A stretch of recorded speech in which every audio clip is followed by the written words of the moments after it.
Wow, thank you all. Good evening, everybody. I can feel the energy in this room. Tonight, we speak life and hope together. Let's do this.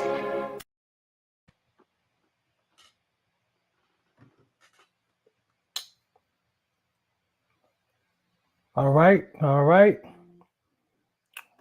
let's do this. Okay, this is Donnie. My name is Donnie. It's the Sunday Spark. I'm Donnie Landon, the Hope Dealer. And I just come to talk to you today. I just want to talk to you and, have a conversation with you. If you're breaking cycles with our blueprint, you're likely in the right place. This is no fluff. This is just the truth. And then once you get the truth, then we lead towards the freedom. You don't have to be perfect. You just have to show up for yourself. So right now, I want you to take one deep breath. One through the nose, out through the mouth. Because tonight, we're pulling back the curtain on a weight most people never admit they're having. The weight that you don't admit that you're actually carrying. That's the weight you never chose. The weight nobody sees. It's raw, it's heavy, it's honest. And this hits you, then stick around for a while. I want to let you know there's freedom on the other side. I want you to picture yourself walking through life with a backpack. Not one of those cute backpacks, not a school bag, a heavy backpack, a real heavy one. And here's the thing, half the stuff in that backpack isn't even yours. You inherited it. You inherited the fear. You inherited the survival mode. You inherited the silence. You inherited the chaos. You inherited responsibility you never were trained for. You inherited a family story that you didn't write. Then you wonder why your shoulders stay so tight. You feel tired even when you're doing nothing. For your kids, while you're showing up to class, feeling like a marathon.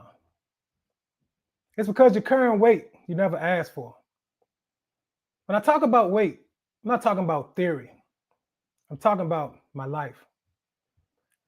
I grew up watching a father in the streets and a mother trying to hold our world together with prayer and grit. I saw calm turn into chaos in seconds. At 12 years old, everything I thought was normal, it flipped. The stability we finally found, it was gone overnight.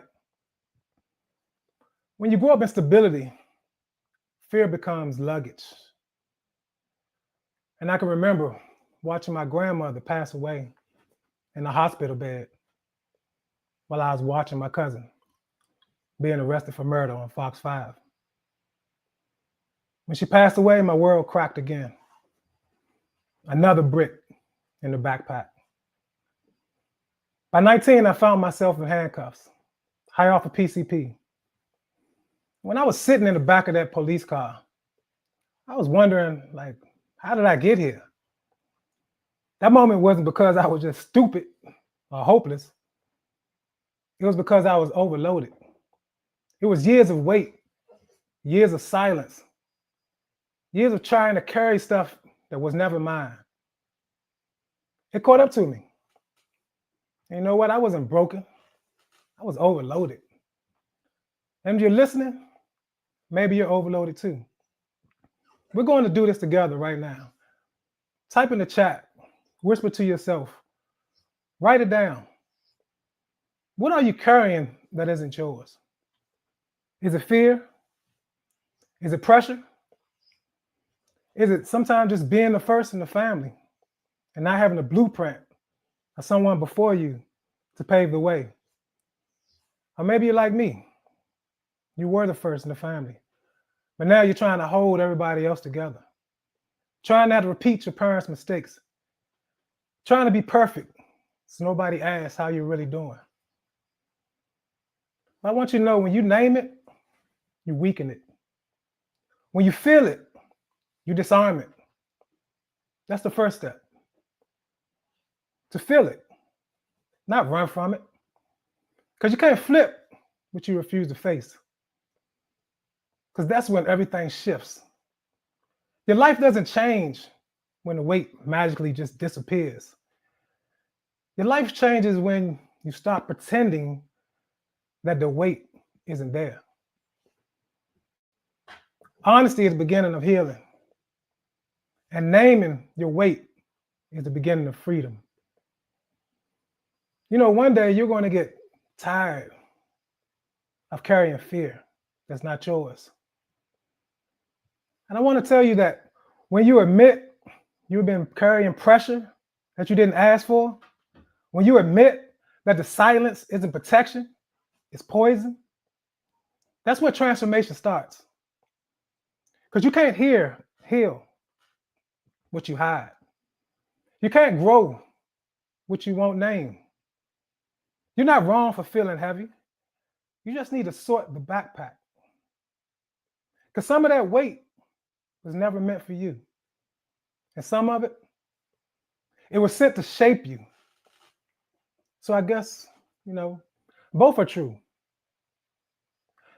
But back when that officer gave me a second chance, everything slowed down. He could have ended my story. Instead, he saw something in me that I didn't see in myself. That night forced me to face the truth.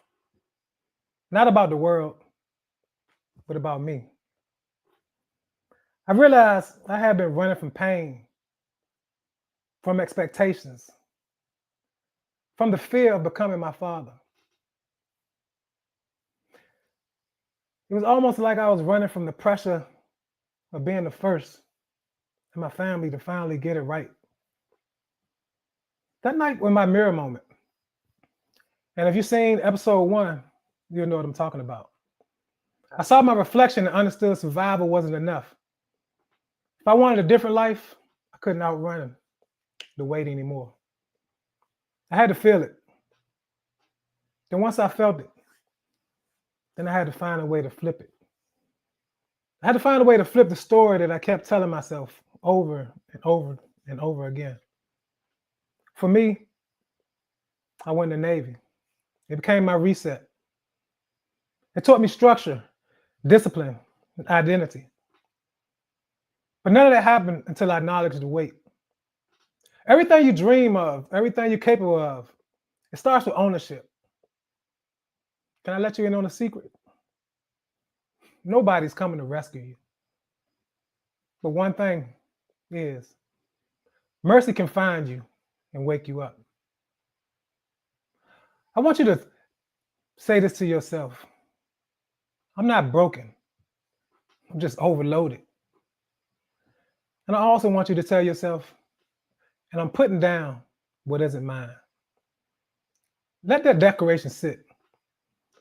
This entire episode is the feel it moment. It's the honesty. It's the unpacking, the naming. It's the truth.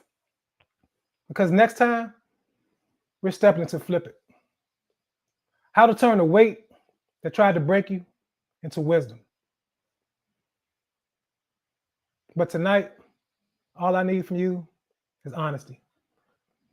Because honesty builds clarity, and clarity builds courage. And courage, it builds momentum. You will handle the story, a hard one, a powerful one. And if you're like me, nobody sees the nights that you cried.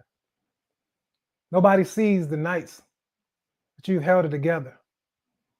Nobody sees how many times that you almost quit. There were many times that I wanted to quit, but I kept pushing. I kept carrying the weight until I got tired of it. Then I started dumping off what wasn't mine. But guess what? You're still here. And you know what? That means something. That means you're not a victim. You're not a mistake. That means you are the message that somebody else need to hear that will get them through their day. You are the message that no matter what you've been through, it doesn't determine where you're going. You are living proof that overlook kids, overlook adults. Those who don't have a blueprint can become everything the world never expected. And if you're a decision maker or a teacher or a parent and you're watching this, just imagine what can happen in your classrooms and homes if we taught our students and kids to sort their backpacks. Attendance will rise, engagements will soar, and hope will become a habit. I'm not just here to tell you a story. I'm here to encourage you. I'm here to encourage you that what you're looking for is already within you. Trust me. I'll be there. I've been there, sorry. So I just want you to leave here and I want you to be the best version of yourself. Because one day you're going to look back and you're going to say to the world that they didn't see me coming. Just wanted to stop through and share that with you. And I'll see you next Sunday at 6 p.m. Take care.